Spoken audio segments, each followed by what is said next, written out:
Hello friends, good morning. সকাল সকাল বাজার হয়ে গেল। আর এই দেখো কত বাজার হয়েছে আজকে। আমি এক এক করে তোমাদের সবগুলো দেখাবো। তো প্রথমেই আমি সবজিগুলো আগে দেখিয়ে নিই। প্রথমেই যেটা দেখাবো গরমে আমাদের শরীরের পক্ষে খুবই উপকারী, সেটা হচ্ছে এই যে উচ্ছে। আর আমার চলছে এখন ডায়েটিং, তো বর এনেছে 1 কেজি উচ্ছে। আর এখানে আছে ডাঁটা। ডাঁটার ইংলিশ হচ্ছে ড্রামস্টিক, তো এখানে সবাই ড্রামস্টিকই বলে পাঞ্জাবে।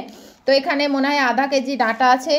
আর এদিকে আছে পটল, আর আছে গাজর, আর এদিকে আছে পাতিলেবু। আমি জানি পাতিলেবুটা আমাদের ওদিকের মতো অতটা ভালো হবে না, কিন্তু তবুও যেটা যেদিকে পাওয়া যায় সেটা দিয়ে কাজ চালাতে হয় আমাদের।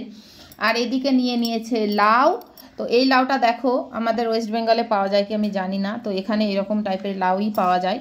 তো আর আছে স্যালাদের জন্য শসা, আর ওদিকে গাজর তো তোমাদের দেখিয়েই দিলাম।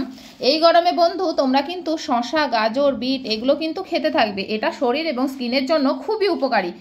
আর তোমাদের এবার ফ্রুটস দেখাবো। ফ্রুটসের মধ্যে কি কি এনেছে দেখো। আর ফলের মধ্যে রয়েছে এখানে আপেল এনেছে ছেলের স্কুলের টিফিনের জন্য। আর এদিকে পেঁপেটা দেখো, এখানে পাঞ্জাবের পেঁপেগুলো কিন্তু খুব স্বাদিষ্ট হয়, আর এর ভিতরে বীজগুলোও সেরকম কিন্তু হয় না। দেখো কতটা লাল টকটকে একেবারে। আর এখানে আছে গরমের যেটা সবচেয়ে ফেভারিট, সবার খাওয়া উচিত, সেটা হচ্ছে আমাদের প্রিয় তরমুজ।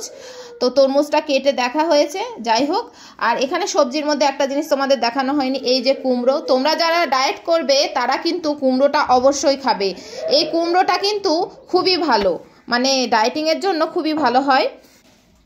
আর এদিকে একটা ফল তোমাদের অবশ্যই দেখাবো, সেটা হচ্ছে খরবুজা। খরবুজা বলে এটা, এটা পাঞ্জাবেই পাওয়া যায়। এটা একটা অসাধারণ সুন্দর স্বাদিষ্ট ফল। এটার যে স্মেলটা না, স্মেলটাতে তোমাদের মন একেবারে ভরে যাবে। আমার তো বেশ ভালো লাগে।